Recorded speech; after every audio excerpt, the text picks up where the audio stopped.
All right, so it is Tuesday, October 7th, and I had surgery yesterday. So I made notes this time because I'm not good at remembering things. Um, so just to recap, my pathology reports from my mastectomy and sentinel node biopsy came back that all 4 lymph nodes they took out had cancer, as well as the posterior margins had cancer. So what that means is when they took the breast off, the very back had some cancer cells. So I now know the tumor was only 3 millimeters from the back wall, which is kind of scary, but the tumor was 3 millimeters off, but there were stray cancer cells at the back. So what we did, or what my surgeon did, is he went back through the exact same incision as last time, and he scraped any tissue that was left on the chest wall. He had said the chest wall looked quite good last time. He was actually surprised that the margins weren't clear. And again, if there's one cancer cell, the margins aren't clear. So it doesn't necessarily mean panic. It just means, there's a high likelihood that if there's cancer here, then the thing it was up against might still have some stray cancer cells. So his plan was to go through and double check the tissue there. And then of course, because my skin has now been touching that, he was going to scrape a little tissue there. Make sure that there's no breast tissue left over. And then go in and take the axillary level 1 and level 2 lymph nodes. So there's not a set number of those. Everybody's different. You can have between 400 and 600 lymph nodes in your body. So we won't know until afterwards. What he does is kind of go and take a big glob of fatty tissue, as he put it, and take those out. So the pathology will be a couple weeks again to find out how much cancer is in it. Obviously, I want as minimal as possible, but there's part of me that wants at least one to have cancer, because if they're all cancer-free, then I did this for nothing. So, we're hoping that there was a little bit of cancer to take out. And in all likelihood, there's at least one lymph node that has cancer, and better out than in. If there's a tiny bit of cancer left over, if it was just a fear that there was a few cells, like on my chest wall, that's where radiation comes in. So we're not as panicked about the chest wall, even though it sounds scarier in a way, because the chest wall looked good. So radiation should take care of that, although he did go in and take a little bit more tissue. The lymph nodes are just scary because if there's lymph nodes in any of them, that really means that there's a possibility that even one cancer cell breaks away and goes through your lymphatic system. So that's the more scary part, that there could be cancer hanging out somewhere. I knew from the beginning that I had 4 cancerous lymph nodes, or that was in all likelihood, because I had 4 large nodes on my MRI in the beginning. They were back down to normal size in the MRI I had right before my mastectomy, so we were really hopeful that the chemo worked well. Looks like now the chemo worked well to shrink a teeny tiny bit, but not enough, unfortunately. So I kind of just want to go over my experience. So I was told yesterday to be there at 7:30 in the morning. When pre-op called, I said, look, my daughter's daycare opens at 7:30. Is there any chance I could come in a few minutes late? Or is my surgery scheduled right away? In which case I'll make alternate arrangements. And she said, look, your surgery scheduled for about an hour and a half, 2 hours after your time. So it'll be 9 or 9:30. But she said, you could come in at 7:40. So we said, fine. So we got my daughter's daycare providers, who are just phenomenal, to come in a little early so that we could drop her off. Got there by 7:40, and they said, your room's not ready yet. I said, no problem. And waiting, and people arriving after us were getting rooms. And so eventually, not about 9 o'clock, I just went and said, hey, just checking in, no rush, but can my husband go have coffee? Does he have time to run to the cafeteria? And she said, let me check. And then she looked and said, yeah, so you're not scheduled until 1:30. And, I was very lovely with her, but was like, what do you mean 1:30? I specifically asked if my surgery was, and she said she didn't really know. So she said the only thing she can think of, because it was the first thing she thought of, is that with sentinel node biopsy, which I had last time, they do an injection into your breast and it has to sit for about 3 hours. And so she said, she saw a lymph node. She even called and said, does she have an appointment in nuclear medicine? No. And I said, yeah, my sentinel lymph nodes are gone. Like, this is not that. So, the staff were wonderful, but the administrative staff there said, I think that maybe in booking, they didn't read it properly and just saw lymph node and assumed you were having that procedure and booked you that way. It still doesn't make any sense why they told me differently.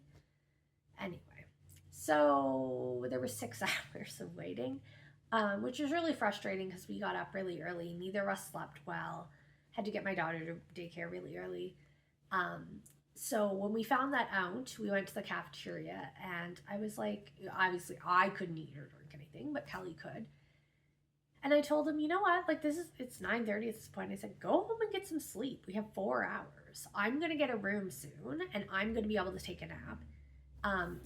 He's been anxious as I have been. So we didn't sleep great the last couple nights. I said, just go home and take a nap. Like, who cares?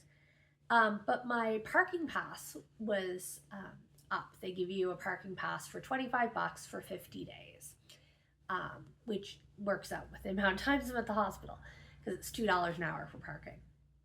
So I said, I'm going to run upstairs and grab an oncology. They give you like a little business card that's signed. That's like your authorization to buy an oncology parking pass. I said, I'm just going to run upstairs. You finish eating. I can't eat anyway, so why watch you? I'm going to go grab that. I'll be right back. So I went up, got my oncology parking pass. Great, no problem.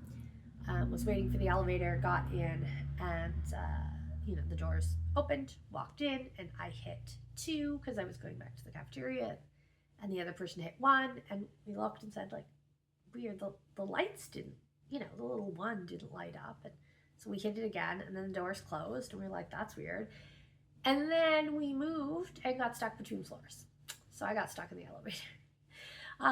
So yeah, 2 lovely people I was with.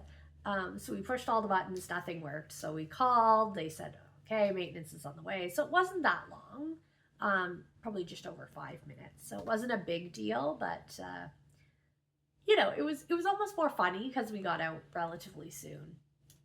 But, yeah, so I got off of the first floor because that's where they deposited us to.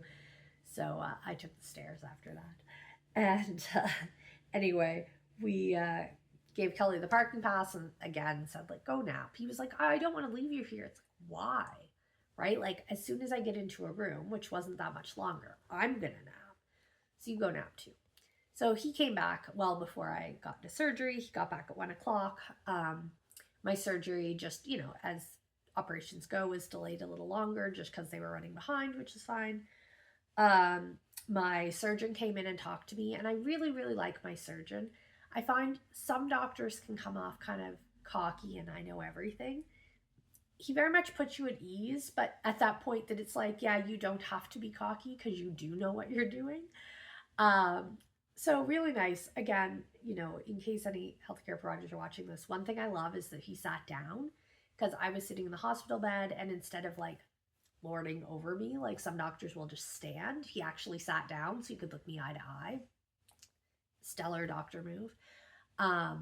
Asked all my, I got to ask my questions. He went over the procedure.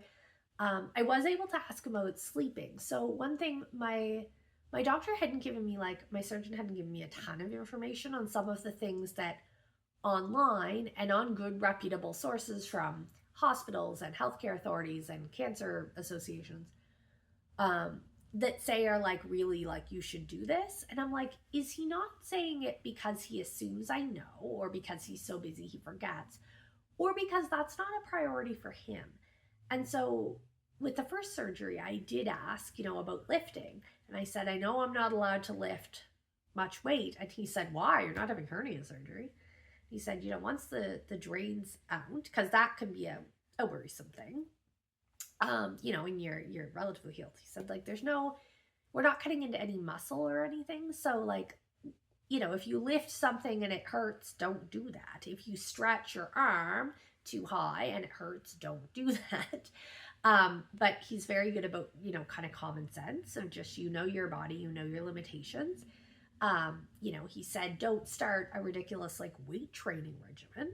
Don't suddenly say the day after surgery, I'm going to, go to the gym. But he was like, you can absolutely like grab a carton of milk. Because I've seen some things say a 2-liter carton of milk is too big. And he's like, no, like you can do that stuff. Again, if it hurts, that's a different story. But so one thing I asked him about was sleeping, because he had not mentioned sleeping after surgery at all.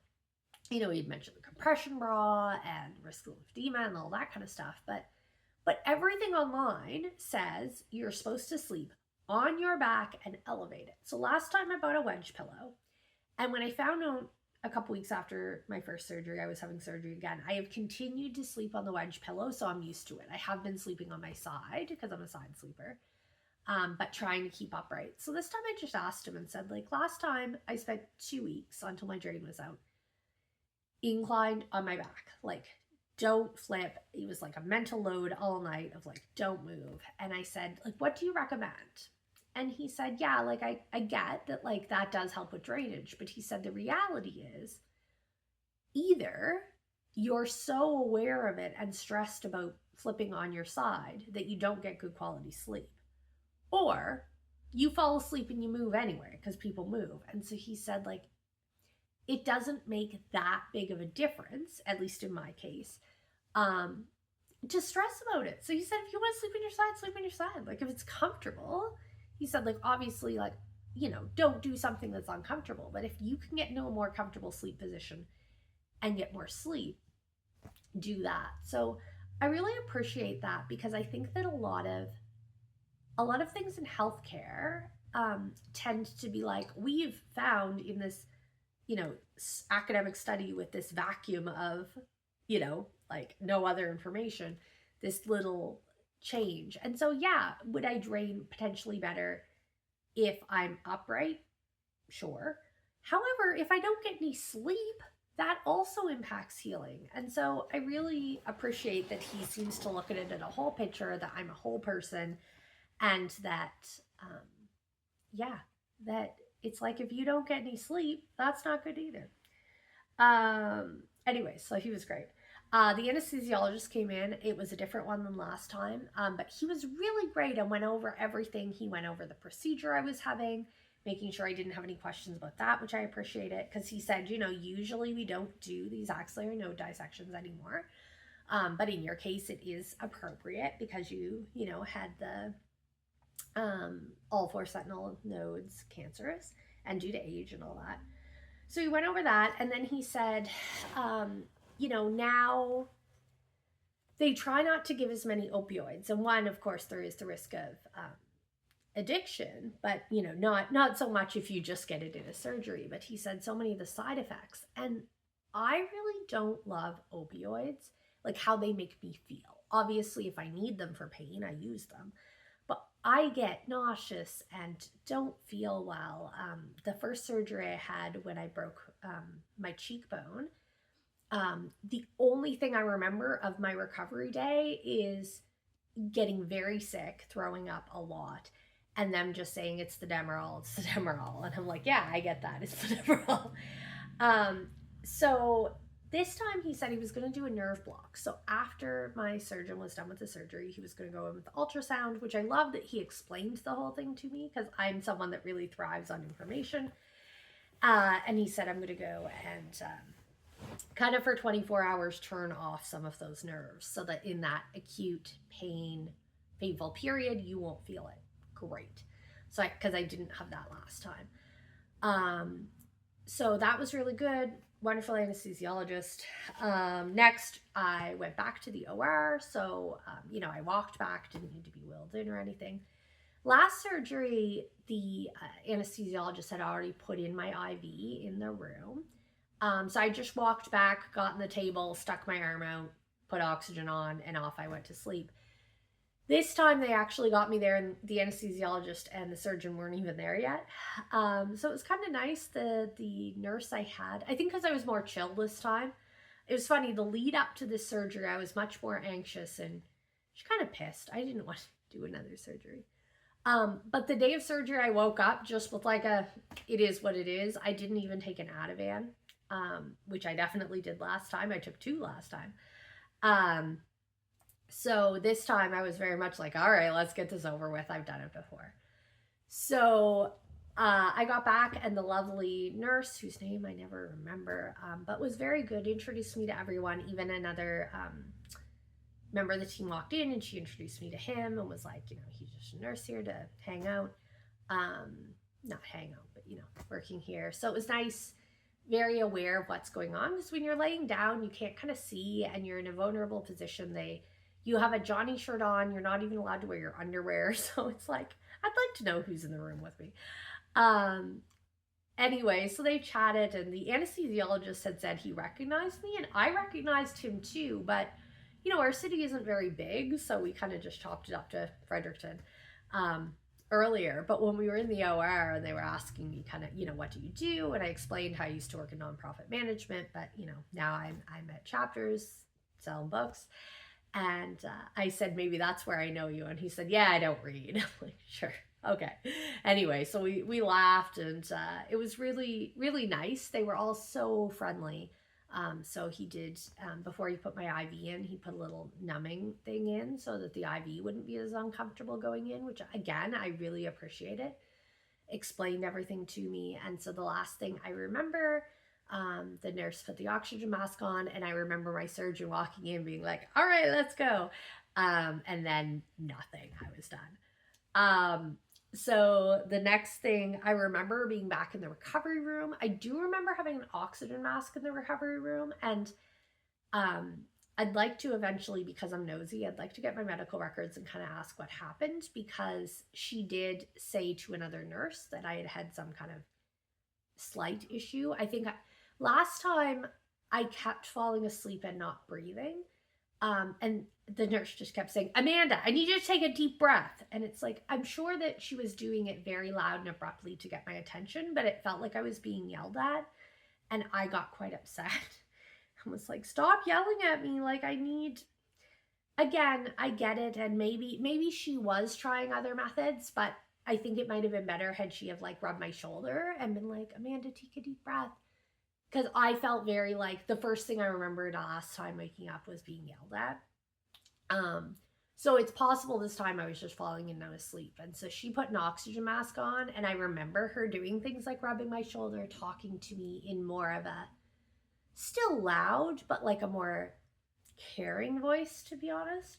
And I think I responded better to that. So I really, kind of liked her. When she took the oxygen mask off, I kind of remember being like, hi. I tried to sit up, because last time I sat up and was kind of rocking, and that nurse seemed to be fine with that. This one was like, girl, you just had surgery, let me put the bed up for you, which was nice. And I asked for a popsicle, and she gave me an option of flavors. Orange is the best, obviously, so I got an orange popsicle. And they were very nice. They checked my blood pressure one more time and said, yeah, you're good to go back to recovery. So just for a bit of a timeline, I remember in the OR looking at the clock, and it was 2:20 is the last time I really looked at the clock. I think it was a few more minutes after that. We were at the pharmacy at 4:30, just to give you a timeline of how quick I was in and out. So I wasn't in the recovery room too long. Got back to my room. Kelly was there. Had a few minutes. They made me have some but I had some apple juice. And they were asking about my pain. I said, oh, it's fine. It's fine. And then the nurse said, I'll come back and check on you in a few minutes. I was like, okay. And then I started saying, it's really not fine. It's fine here in my chest, but right underneath my armpit at the very end of the incision, I haven't seen my incision yet, but where I anticipate it being, because he may have had to that in a little bit, but it would be about the same spot. It was hurting a lot. And when she came in, it was 2, maybe a 3 on the pain scale. And then it was going 4, definitely hit 5. And it was going quite rapidly up. Again, just in this one spot. So I think that it's just the nerve block wasn't hitting that one spot. But it just was going 2, 3, 4, 5 very rapidly. And so I said, when I come back, I'm going to ask about pain medication, even a Tylenol or something. And Kelly was like, don't be a hero. Even my surgeon had said, because they gave me 20 codeine last time and I took one of them. But my surgeon said, like, this is major surgery. Like, don't worry. The amount we've given you is not going to cause addiction, especially with my like avoidance of using them. So he said, if you're in pain, don't be a hero. Take your pain meds. So anyway, I was like, well, when they come back in, I don't want to bug them or this. But then my IV started leaking blood out, and so there was blood in the tube, and I'm like, I don't know if I like that. So I did ring the bell, which I hate ringing the bell, but they were like, no, that's fair. So they said we can just take the IV out, don't worry. Um, and I said, like, while I'm here, while you're here, can I ask about pain? And she said yes. And I said, like, I'm in pain. Could I maybe have a Tylenol? And Kelly did speak up and say, like, you know, is a Tylenol 3 an option, just because she is complaining about being in a lot of pain? I'm like, yeah, I am. So anyway, she went off and she had orders that she could give me a Tylenol 3 or 2 Tylenol 3s, or I could have Dilaudid. And I said, I really don't want Dilaudid. Like, I don't think it's that bad. So she gave me 2 Tylenol 3s, and that it was the perfect amount, because the pain went down. I was still uncomfortable. I felt a little bit of pain, um, but it was super manageable. I could handle it, whereas I really couldn't before then. It was really, really bothering me. And Tylenol 3, like the codeine in that, it's just better. I tolerate it well. So I kind of said to Kelly, I feel like I had 2 drinks on an empty stomach. So I was, a little like, woo, okay, we're good. And like a tiny bit, I wouldn't even say of nausea, but just like feeling a little off. But so much better than, when I've had like morphine or Dilaudid or anything like that in the past, or Demerol especially. So that was really good. So they gave me that. I was like, can I get dressed now? Like, I'm ready to go. So I got dressed. The volunteer that was there, they have volunteers that wheel you out to your car. He was very nice, and I noticed he was young, and so I assumed he was, a university or college student, maybe in medicine. And he told me he was in grade 11. So good on you for volunteering at the hospital. He said a shift was like 4 to 6 p.m. once a week. And anyway, it was very lovely. Just going on my list here. Yeah, so then I got home. We stopped at the pharmacy on the way home. I just stayed in the car, and Kelly ran into one other store because I had cravings for things. I was like, grab me this. It's birthday rolls when you have surgery, so I can have whatever I want. So we got home, was able to call my family, all that. Got home, and we had a chicken Caesar salad the night before because that's what I really wanted. And we had grilled chicken left over, so I got Kelly to make me a chicken Caesar salad, and he made me some good like cheesy garlic bread with it, which was great. My stepdaughter, who's 23, who's wonderful, picked up my daughter from daycare, took her to dance class, and then took her out for chicken nuggets, and brought her home. And then I just went to sleep. I took a nap for a few hours, woke up at about 9:30 at night, was up for a few more hours, and went to sleep. Sleeping was a lot better last night because I didn't fear sleeping on my left side. So I did what I had been doing at about 2 weeks anyway. So I slept on my side, and the last couple weeks I have been sleeping kind of with a pillow here. What I did was took 2 pillows. So I was laying with my arm up to help with drainage. So I got a good night's sleep. I had taken my Toradol, which is an NSAID, something similar to ibuprofen, but popped up, and 2 regular Tylenol last night at about 11 o'clock. And I didn't take any more overnight. You can take them every 6 hours, but they're as needed for me. And I was up at 7, and I almost took my Tylenol then, but I was like, I'm actually feeling okay. I'll wait because I knew I could get back to sleep after a bit. I decided to wait until, so I could use it during my more waking hours. Yeah, so I was able to go back to sleep, and I slept until about 10. I'll be honest, I was tired. And so I did go 10, 11 hours with no pain meds, or between pain meds. So obviously my pain's relatively good, so I haven't had any codeine or anything like that. I did take my Toradol and my Tylenol today, just to help with inflammation and any, I am trying to do the exercises I can do while my drain's still in. Oh, one more thing I forgot to mention. Last night, my drain didn't have anything in it. So I did flag that at my post-op and was like, hey, my drain is like completely dry. And like last time I had a little bit in it. And they said, oh, that's fine. That's normal. I said, okay, well, maybe it is. I don't know. Wasn't worried about it. Went to bed and there was a tiny bit of leakage around my drain, but that happened last time. So I wasn't too worried. But I woke up and there was a lot of leakage. It wasn't from my incision. It was very clearly from the drain spot. And my drain still didn't have a drop in it. So I tried stripping the drain, which is kind of when you like put your fingers on it and like go down the tubing to try to get some more suction. Nothing. Tried like just gentle compression on it. Nothing like was coming out around. So I knew it was clogged. So we have a wonderful program here that's the extramural program. So it's registered nurses that come and check on you. Mine checked on me this morning. But also you can call 24 hours a day and they're local and they can come see you if they need to. So anyway, I called last night and I said like, I'm sorry, like I hate calling and bugging you. And she was so lovely and was like, don't worry about it. Like, this is what we're here for. And I said like, I can't think of anything else to do. And I don't know if this is just like what it is, what's going on, because I anticipate there should be drainage. So she walked through everything with me and said like, you've done most things, that I can think of, but she did say, have you tried opening the drain to let the air in and then resuctioning it? I said, you know what, I haven't tried that. Let me try it. And boom, the fluid just ran down the drain and I got about 15 mils out like that. So I apologized and said I should have thought of that. But again, she was so lovely and was like, no, this is what we're here for. Like, call me at 3 in the morning if you need to.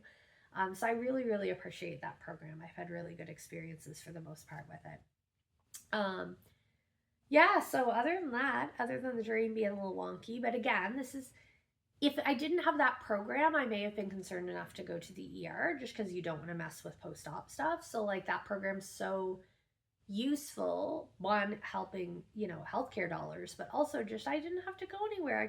She didn't even have to come see me. Like she was able to walk through stuff with me. And because these aren't general registered nurses, just like telecare that kind of go over everything, these are ones that are used to this. So she's used to drains on a daily basis. So, it was really nice. So no problems with the drain since then. I got out 20 mils by midnight last night. And it was another 20 mils this morning, which is pretty average. So it may actually, that's less than last time. I was a little worried. I've heard some folks I know from my cancer support program say it was more, but mine's been less so far than last time. Just checking my notes that my cat's now sitting on. Yeah, I covered everything. So my extramural nurse came this morning, just really to like say hi. She wanted to check my dressing just to make sure that there was no fluid leakage from my incision. She said no, it was very clearly just from the drain. That all looked good. And she brought me some more gauze and supplies just in case I needed anything.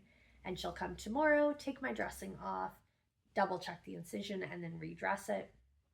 And then when my drain output is less than 20 mils in a 24-hour period, she'll take the drain out right here. It wasn't bad last time. I was really anticipated being horrible, but it was fine. And lovely that they can do that at home. And then at 9 days, she'll take my staples out, not between 9 and 12. Last time my drain stayed in 9 days. We're really hoping this time won't be quite as much because it just is annoying. So anyway, that's pretty much it right now. I feel fine. Again, like a little sore, as you'd anticipate. The nerve block will last about 24 hours, so check in a couple of hours. It may be bad, but right now it's pretty good. My range of motion is pretty decent. As you can see, not perfect. Also, this is just the iodine cleaning solution. I haven't fully washed it off yet. It's not blood. But the physiotherapist here said, like, here are your exercises for after your drain is out.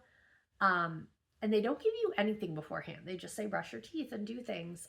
I'm not doing that. I'm doing some exercises, but they're ones that are from a well-known, good public hospital in Toronto. Has their whole book online for what to do, and so they have 4 exercises that you can do with your drain in that I feel quite safe doing. One of them is just shoulder rolls. One is squeezing your shoulder blades together and taking deep breaths. One is just a compression, like in, out, to help pump any fluid that's in your arm. And the 4th is just raising your arms above your head, obviously only to where you can, and like not being very conscious of your drain.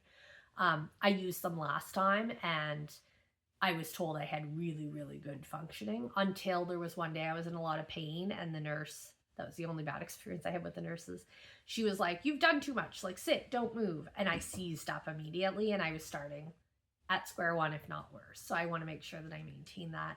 So I'm just trying to obviously not raise my arm high above my head, but like, again, I'm allowed to brush my teeth. So I feel like that is although they also told me I could brush my hair. I'm like, thanks, don't have much. But anything in that range is okay. So I am trying to move as much as possible while I'm sitting. And anyway, so yeah, I'm gonna grab something to eat, and it's a gorgeous day here. So I don't feel I have the range of motion quite to drive yet. I mean, I'm pretty close, but just I'm still in the 24 hours after anesthesia anyway, so I don't feel that. But I may walk. There's a cafe not far. If I feel really up to it, may go there. But I have a feeling I'm just gonna watch TV. Anyway, thanks. Bye.